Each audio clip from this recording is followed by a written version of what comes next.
Rumah semi permanen terbakar. Warga hentikan perambahan hutan.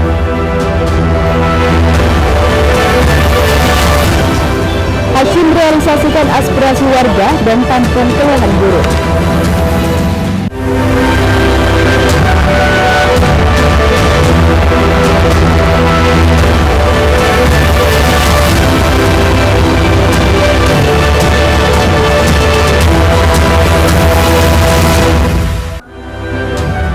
Selamat pagi pemirsa, iNews Sumut kembali menyapa Anda. Selain 3 informasi utama tadi, kami hadirkan beragam informasi dari wilayah Sumatera Utara selama 30 menit. Bersama saya Maria Laura Puja, inilah informasi pertama.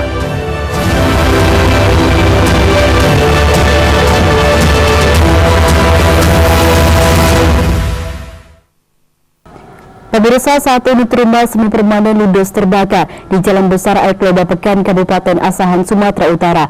Beruntung pemilik rumah mengidap sakit lumpuh berhasil selamat setelah warga sekitar dengan cepat langsung mengevakuasi korban.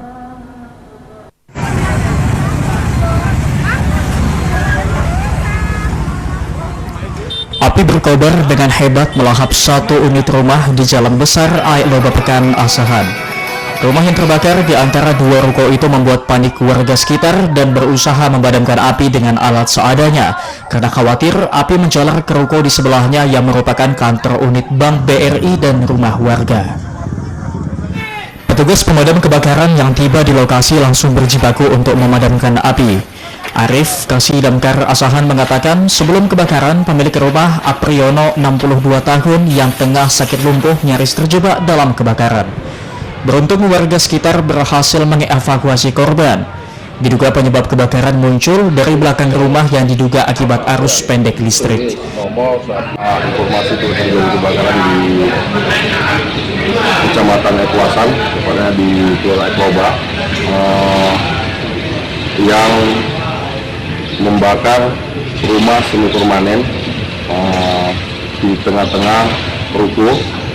Kebetulan pada saat terjadi kebakaran, korban atau pemilik rumah dalam keadaan sakit, menderita lumpuh. Masyarakat yang berada di sekitar melihat korban yang masih berada di rumah melakukan evakuasi pada korban. Petugas mengimbau warga agar dapat menghubungi Damkar Asahan saat terjadi kebakaran untuk mencegah api besar terjadi. Dari Asahan, Ulil Amri, iNews melaporkan.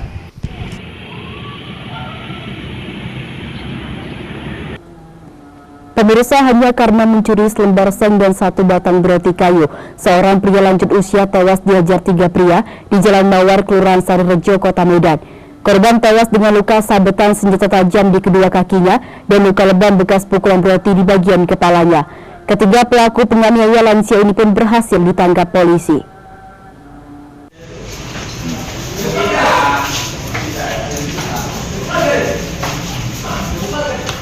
Samsidi, seorang pria tua berusia 65 tahun warga Mawar, Kelurahan Sarirejo, Kota Medan, tewas dihajar 3 orang pria setelah dituding melakukan pencurian 1 lembar seng dan sebatang kayu broti di kawasan peternakan kambing yang tidak jauh dari rumahnya.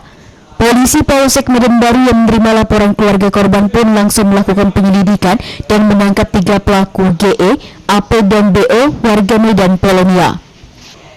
Menurut Kanit Reskrim Polsek Medan Baru AKP Harjuno Bangun, peristiwa tewasnya korban terjadi di salah satu kandang kambing milik warga pada hari Sabtu malam, tanggal 21 Oktober 2023. Tersangka GE selaku penjaga kandang kambing mendengar suara orang memasuki areal kandang kambing. Tersangka lalu memanggil kedua tersangka lainnya, AP dan BO, yang kebetulan merupakan tetangganya. Ketiganya lalu mengecek kandang kambing dan mengetahui kalau 1 lembar seng dan 1 batang roti telah hilang diduga diambil korban. Ketiga pelaku lalu mencari keberadaan korban dan langsung menganiayanya dengan melukai kaki korban dengan senjata tajam dan memukul bagian kepala korban dengan roti. Korban pun akhirnya tewas setelah sempat dibawa berobat ke rumah sakit. Akhirnya ditemukan seorang laki-laki yang udah separuh tua lah. Mendapat itu, begitu dipegang berusaha melarikan diri kan gitu. Setelah itu pengakuan dari ketiga tersangka ini, 2 orang membacok kakinya, 1 orang memukul kepalanya pakai beluti sehingga korban tersungkur.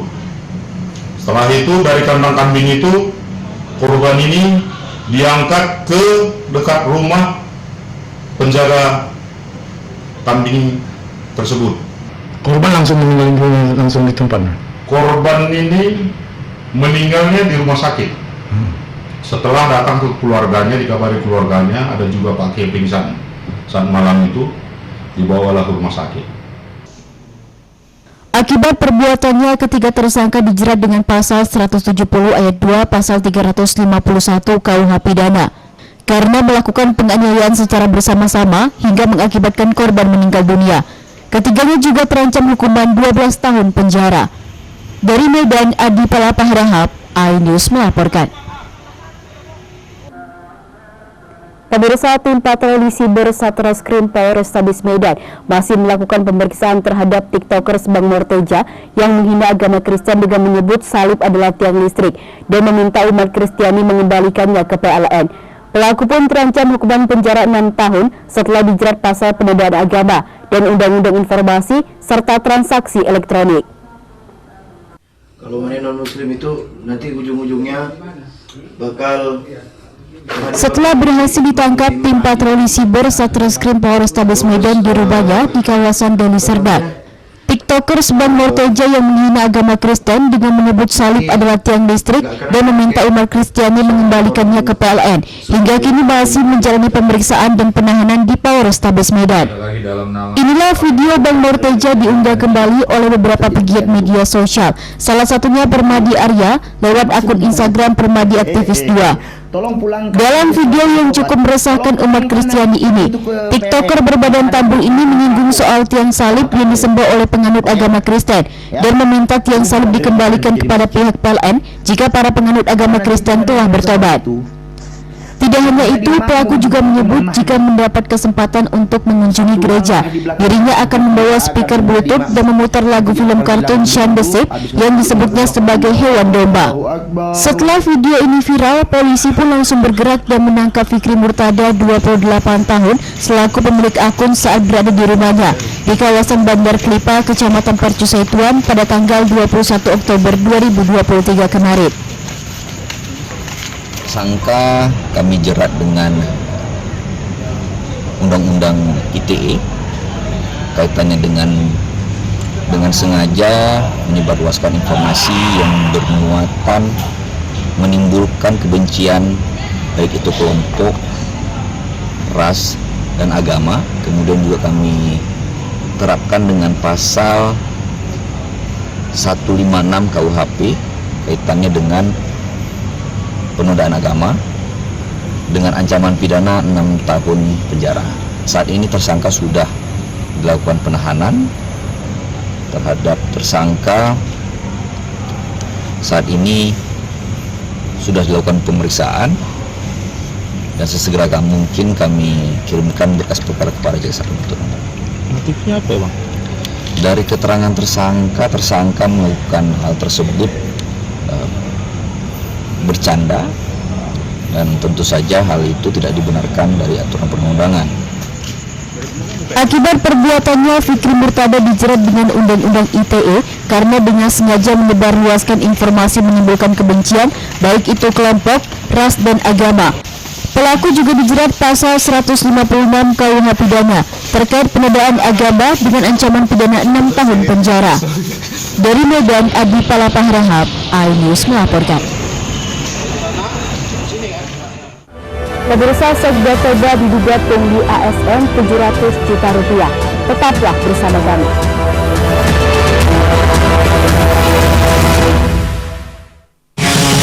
Kompilasi berita olahraga paling top dan sensasional, baik dalam dan luar negeri. Kamu menyaksikan Top Sport bersama saya, Sanjina Ramai.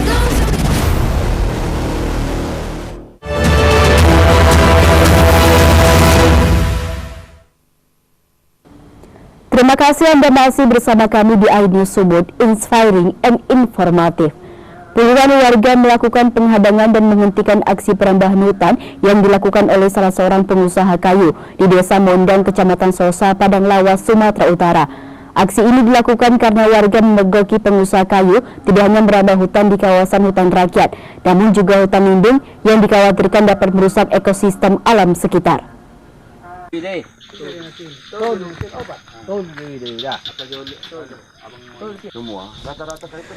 Puluhan masyarakat Desa Mondang, Kecamatan Sosa, Padang Lawas menyetop aktivitas pengeluaran kayu gelondongan yang dilakukan oleh perusahaan kayu di Sosa.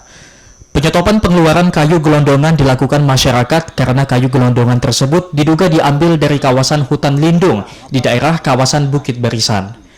Sementara pengusaha kayu Syaparudin Harahap menjelaskan bahwa dirinya mengeluarkan kayu gelondongan karena memiliki izin lengkap dari Dinas Kehutanan Provinsi Sumatera Utara dan Kementerian, dan kayunya diambil dari kawasan hutan rakyat. Pengambilan kayu rakyat. Ada izinnya bang ya? Ada. Untuk berapa luas itu bang? Untuk per 25 hektar. Per 25 hektar. Iya. Izinnya dikeluarkan dari siapa nih bang? Dari provinsi. Provinsi. Dari Dinas Kehutanan Provinsi dan Kementerian. Masyarakat itu menyetopnya apa bang? Pembalakan liar, Pak. Oh, sama liar. Iya. Jadi dugaannya bagaimana nih bang? Dugaannya memang orang itu terus terang, kalau kita duga udah di luar dari udah di luar dari batas yang orang itu, yang diambil orang itu. Lagi pula karena istilahnya kita udah pernah pula naik ke atas. Waktu itu kita naik ke atas, kita tengok ada di situ batas-batas yang dibuat kehutanan, malah orang itu udah jauh naik Pak ke atas. Salah satu masyarakat Mondang, Nirwan Suaif Hasibuan, menjelaskan bahwa mereka melakukan aksi ini karena adanya dugaan bahwa kayu gelondongan yang diambil itu tidak di kawasan izin yang dikeluarkan, melainkan di daerah kawasan hutan lindung di perbukitan Bukit Barisan. Ini dibuktikan dengan masyarakat turun langsung ke lokasi dan memvideokannya. Dari Padang Lawas, Warsono, iNews melaporkan.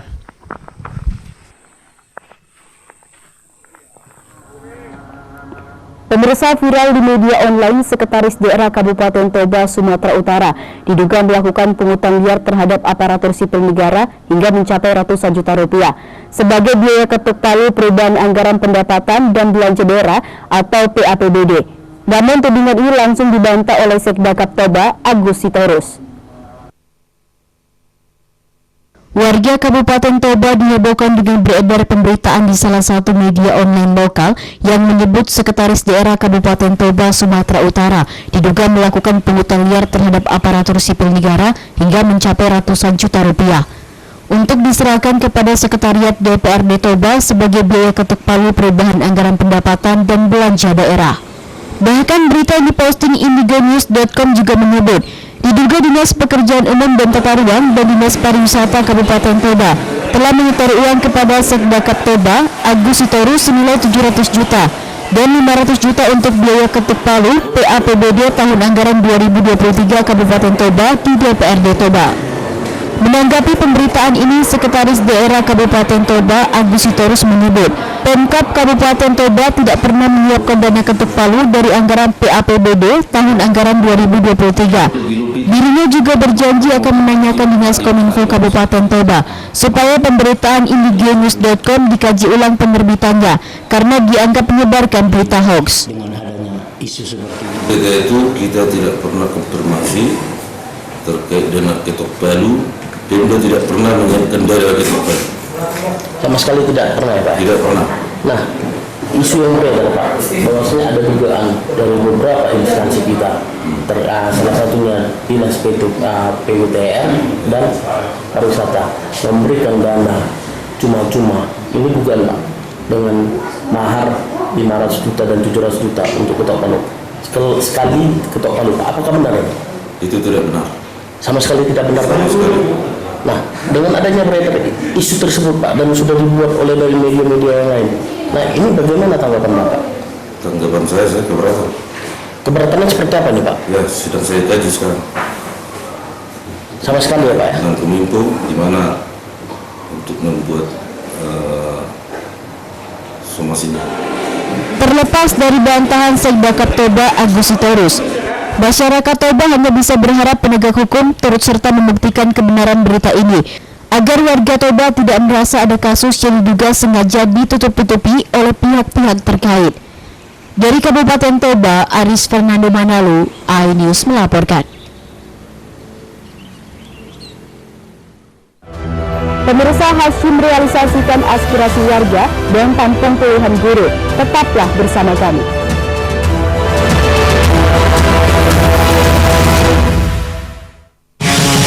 Kompilasi berita olahraga paling top dan sensasional, baik dalam dan luar negeri. Menyaksikan Top Sport bersama saya, Santika Karaman.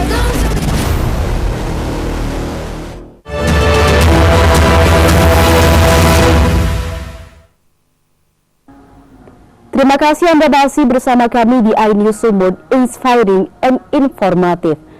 Pemirsa, warga Gang Pacar, Kecamatan Medan Area menyampaikan rasa terima kasih mereka kepada Ketua DPRD Kota Medan Hashim setelah aspirasi mereka untuk mengganti beberapa tiang listrik kayu yang sudah keropos akhirnya terrealisasikan. Hal ini terwujud setelah Hashim melakukan koordinasi dengan instansi terkait. Sebelumnya, Ketua DPRD Kota Medan Hashim juga menerima kedatangan puluhan tenaga honorer guru dan tenaga honorer teknis yang bertugas di sejumlah sekolah dan instansi pemerintah Kota Medan. Yang meminta Hashim selaku Ketua DPRD Kota Medan dapat memperjuangkan status mereka dari tenaga honor kategori 2 atau K2 menjadi pegawai pemerintah dengan perjanjian kerja ataupun PNS.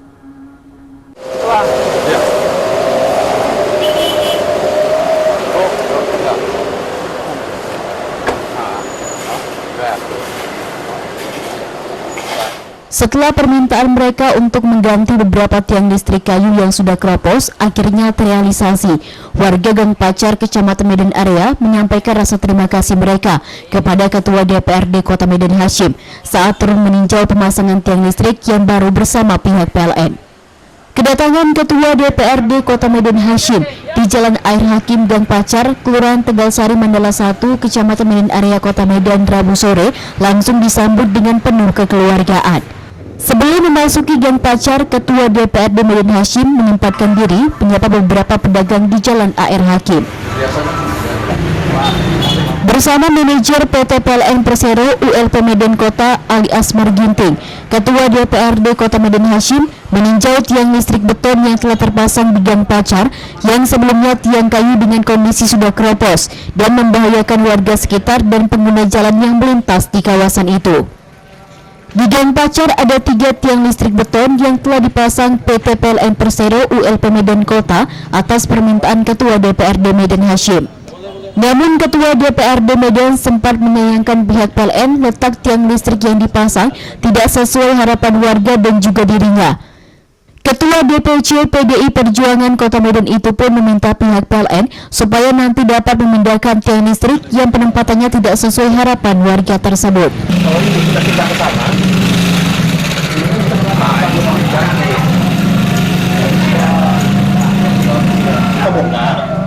Dalam peninjauan tiang listrik di Gang Pacar, Ketua DPRD Kota Medan juga menemukan beberapa tiang listrik masih terbuat dari kayu dan kondisinya sudah keropos. Ia pun meminta manajer PLN ULP Medan Kota supaya dapat mengganti beberapa tiang listrik di Gang Pacar yang terbuat dari kayu itu, agar nanti keberadaannya tidak membahayakan warga.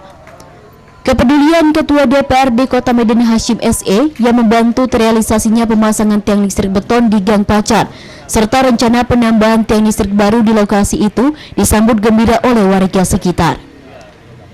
Menurut warga, keberadaan tiang-tiang listrik kayu di Gang Pacar sudah cukup lama, diperkirakan mencapai 30 tahun sehingga wajar kayunya keropos. Warga Gang Pacar mengucapkan terima kasih kepada Ketua DPRD Kota Medan Hashim karena sebelumnya tiang listrik kayu di daerah itu sangat membahayakan.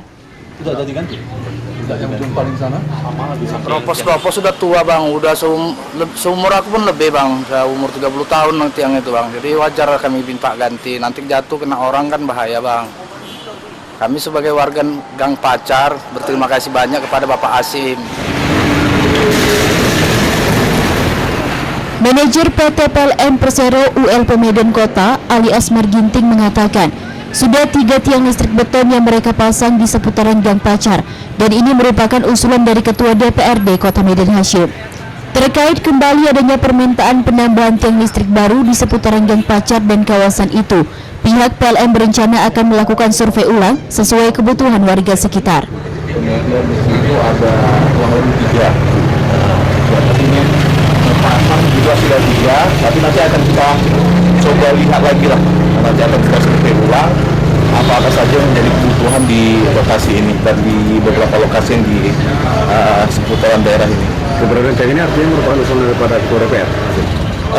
Salah satunya ya, kemarin beliau juga menyampaikan bahwasanya ada aspirasi ataupun dari masyarakat yang melaporkan ke beliau gitu. Kemudian ya, di samping itu juga ada beberapa yang memang laporan itu merupakan keluhan masyarakat langsung yang sampai ke kami. Jadi beliau juga pernah berkoordinasi dengan kami bahwasanya masyarakat melaporkan tiang kayu yang sudah lapuk gitu. Jadi mungkin ada potensi bahaya, itu segera kita prioritaskan untuk penggantian. Setelah meninjau kondisi tiang listrik di seputaran Gang Pacar, Ketua DPRD Kota Medan kemudian meninjau tiang listrik di Gang Bunga yang letaknya berdampingan dengan Gang Pacar. Setelah adanya permintaan warga Gang Bunga agar tiang listrik di tempat mereka juga diganti dengan tiang listrik beton. Ketua DPRD Kota Medan Hashim SE mengatakan, sebelumnya ia menerima laporan warga di Gang Pacar dan juga Gang Bunga terkait kondisi tiang listrik di tempat mereka yang terbuat dari kayu, di mana kondisinya sudah keropos. Lalu ia pun menindaklanjuti laporan warga tersebut dengan berkoordinasi ke PLN ULP Kota Medan dan PLN Cabang Medan, hingga kemudian beberapa tiang listrik kayu diganti dengan tiang listrik beton. Ketua DPRD Kota Medan Hashim SE berharap permintaan agar dipasangnya tiang baru dan pemindahan beberapa tiang yang tidak sesuai dengan harapan warga di seputaran Gang Pacar maupun di Gang Bunga segera direalisasikan pihak PLN. Semua merupakan laporan aspirasi dari masyarakat yang ada di lokasi Gang Air Hakim, ya, Gang Pacar dan Gang Bunga, terkait dengan ada beberapa tiang listrik yang dalam kondisi dari kayu yang dikhawatirkan suatu saat itu bisa rubuh. Nah, oleh karena itu, atas laporan aspirasi dari masyarakat, kami coba berkoordinasi dengan PLN Rayon Medan Kota, ya, terkhususnya sebelumnya kami sudah berkoordinasi dengan manajer cabang Kota Medan. Yang hari ini kami sama-sama untuk meninjau dan melihat kondisi di lapangan terkait dengan tiang listrik, ya, yang khususnya yang dari kayu yang mungkin sudah keropos di bawahnya, untuk dilakukan segera penggantian ke tiang beton. Kita harapkan ke depannya, ya, apa yang kami lakukan peninjauan hari ini bisa ditindaklanjuti segera oleh PLN, khususnya PLN Cabang Medan ataupun PLN Rayon Medan Kota. Baru jalan orang PLN-nya. Tadi mau tanya itu yang masalah pindah. Ada 3 tiang, terus yang lama kan ada 1 yang dekat, yang geser agak ke sana tambah 1. Oh, yang di seberang itu yang sudah propos itu nanti dicabut aja.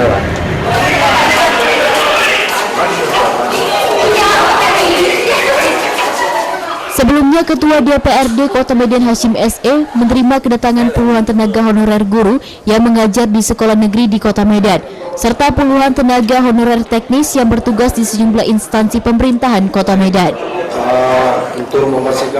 Kedatangan para tenaga honorer baik guru maupun teknis ini adalah untuk meminta kepada Ketua DPRD Kota Medan Hashim supaya dapat memperjuangkan status kepegawaian mereka dari tenaga honor menjadi pegawai pemerintah dengan perjanjian kerja P3K atau juga diangkat sebagai pegawai ASN. Puluhan tenaga honorer guru dan teknis ini diterima Ketua DPRD Kota Medan Hashim bersama Sekretaris Komisi 2 DPRD Kota Medan Weng Chun Seng Tarigan, serta Kepala Badan Kepegawaian dan Sumber Daya Manusia BKPSDM Kota Medan Sutanto Langlubis. Dalam pertemuan yang berlangsung di ruang Bamus Gedung DPRD Kota Medan, Jalan Kapten Bawang Lubis itu, Ketua DPRD Kota Medan Hashim meminta perwakilan guru honor dan teknis untuk menyampaikan apa yang menjadi keinginan mereka. Kita coba minta jawaban atau solusi dari mereka. Nanti Nanti kalau misalnya tidak selesai pun nanti kita coba dapat lanjutkan ke RDP dengan dari polisi terkait. Mewakili teman-temannya sesama guru honor, Ketua Forum Guru Tidak Tetap VGTT Kota Medan Rahma mengharapkan Ketua DPRD Kota Medan Hasyim dapat memperjuangkan nasib mereka untuk diakomodir menjadi guru P3K atau ASN di Kota Medan. Sebab keputusan Menteri PANRB nomor 649 tahun 2023 yang menyatakan guru sebelumnya lulus observasi diwajibkan kembali ujian atau terhitung nol. Sementara mereka di Medan ada 599 orang guru honor yang sudah lulus observasi tahun 2022. Bahkan Pemko Medan ketika itu siap mengakomodir mereka untuk diangkat menjadi guru P3K. Udah ada kandidat. Mereka juga berharap dengan disahkannya rancangan undang-undang ASN baru, guru honor atau non-ASN di Kota Medan dapat diangkat menjadi ASN. Karena di rancangan undang-undang ASN baru, mereka ada membaca di pasal 30. Ada wewenang Sekda untuk mengusulkan pengangkatan guru non-ASN menjadi ASN. Untuk itu, para guru honorer ini sangat berharap Ketua DPRD Medan Hasyim dapat memperjuangkan status mereka menjadi guru P3K atau juga ASN. Selain itu, guru-guru honor ini menjelaskan di beberapa daerah kabupaten kota dan juga pemerintah Provinsi Sumut. Guru-guru honor yang lulus observasi langsung diangkat menjadi guru P3K. Tetapi hal ini berbeda dengan Kota Medan yang tidak mengakomodir guru honor menjadi guru P3K. Sementara perwakilan tenaga honorer teknis menyampaikan harapannya agar mereka yang selama ini berstatus sebagai tenaga honorer K2 dapat diangkat menjadi pegawai P3K di lingkungan Pemko Medan atau juga ASN. Sebab tahun ini mereka melihat tidak ada formasi penerimaan pegawai honor P3K untuk tenaga honorer teknis yang jumlahnya ratusan orang dan tersebar di berbagai OPD lingkungan Pemko Medan seperti Dinas Perhubungan, Dinas Sosial, BKAD di Kota Medan, Dinas PU Medan, Perkim, serta di kantor camat. Observasi itu yang lulus ada 599.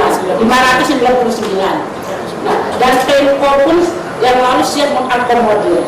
Namun kenyataannya turunlah Kemenpan nomor 649 yang menyatakan bahwasanya yang lulus observasi itu mentah semuanya dan terhitung dari nol. Nah, otomatis kami guru yang sudah melakukan observasi penilaian yang sudah lulus sebanyak 599 diwajibkan untuk ujian kembali karena terhitung nol. Oke, di situ kami terima dan menangis. Kemudian turunnya rancangan undang-undang ASN yang baru-baru disahkan ini, Pak, ada rasa lega dan permohonan kami terhadap pihak DPR dan pihak pemerintah kita Pemko ya Pak ya. Karena saya baca-baca di sini di pasal 30 di sini ada wewenang sebagai Sekda bisa mengusulkan pasal 30 bisa mengusulkan bahwasanya mengusulkan pengangkatan untuk guru non ASN-nya menjadi ASN.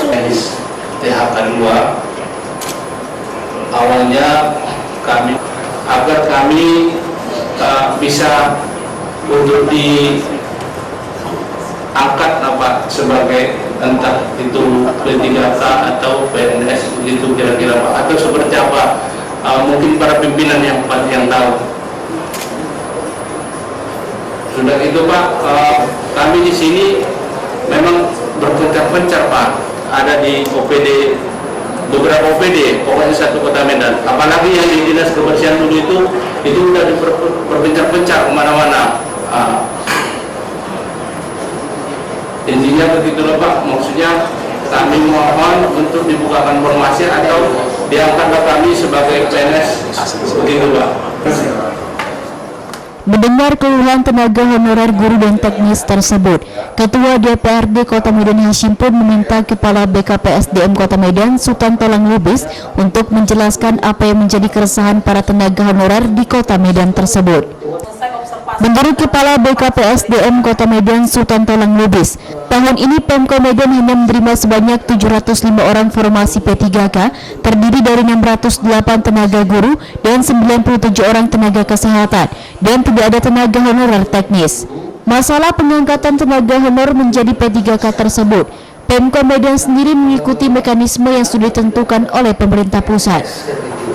Karena memang sebagaimana tunjuk yang kami dapatkan itu memang di daerah ini tidak ada dibuka. Namun begitu, Pemko Medan akan mempelajari ke beberapa kabupaten kota dan provinsi seperti yang disampaikan guru-guru honorer ini, apakah mereka bisa langsung diangkat menjadi guru P3K.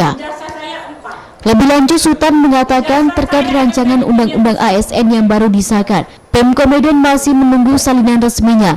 Mereka pasti akan mempelajari lebih lanjut tentang penyelesaian tenaga honor menjadi ASN yang dituangkan dalam undang-undang ASN baru tersebut.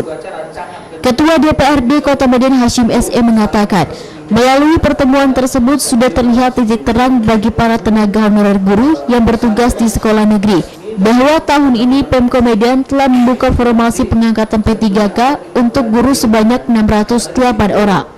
Meskipun mekanisme penerimaan guru P3K ini sesuai ketentuan pemerintah pusat, yakni mereka yang lulus observasi wajib mengikuti ujian kembali. Tetapi BKPSDM Kota Medan telah membuka peluang, berencana mempelajari ke kabupaten kota lain di Sumatera Utara serta pemerintah Provinsi Sumut. Apakah mereka yang sudah lulus observasi dan penilaian bisa langsung diangkat menjadi guru P3K tanpa kembali mengikuti ujian? Sementara untuk tenaga honor teknis di Kota Medan, Ketua DPRD Kota Medan Hashim mengatakan, memang tahun ini Pemko Medan hanya membuka formasi P3K untuk tenaga honor guru dan tenaga honor kesehatan. Tetapi mereka tidak perlu khawatir, karena di Undang-Undang ASN baru untuk tenaga honor teknis ini sudah diatur tersendiri, sehingga masih menunggu sejauh mana perekrutan tenaga honor teknis ini menjadi P3K. Berdasarkan keluhan dari guru-guru honor negeri dan guru dari honor K2 yang sudah ditampung oleh Badan Kepegawaian Daerah BKD, ya sudah ada titik terangnya di mana apa yang menjadi keluhan dari guru-guru dan honor K2 itu sudah dijawab, ya, artinya ini menjadi prioritas dan akan menjadi perhatian dari BKD Kota Medan, dan terkait adanya beberapa daerah yang tadi beri contoh untuk nanti akan mereka koordinasi dengan Pemprov termasuk dengan beberapa kabupaten kota, mungkin lagi bisa jadi acuan untuk dilaksanakan di Kota Medan. Tapi yang intinya semua apa yang menjadi harapan dari guru-guru honor kita itu yang akan menjadi perhatian dan prioritas, ya, dari Pemko Medan, dan kita tunggu saja, ya, tindak lanjutnya, dan tentu kami di DPRD Medan akan mengawalnya, ya, sampai dengan apa yang menjadi harapan dari guru-guru honor itu bisa terwujud dan bisa terrealisasi. Ketua DPRD Kota Medan Hashim juga berjanji, DPRD Medan akan mengawal apa yang menjadi harapan guru-guru honor dan tenaga honor teknis di Kota Medan.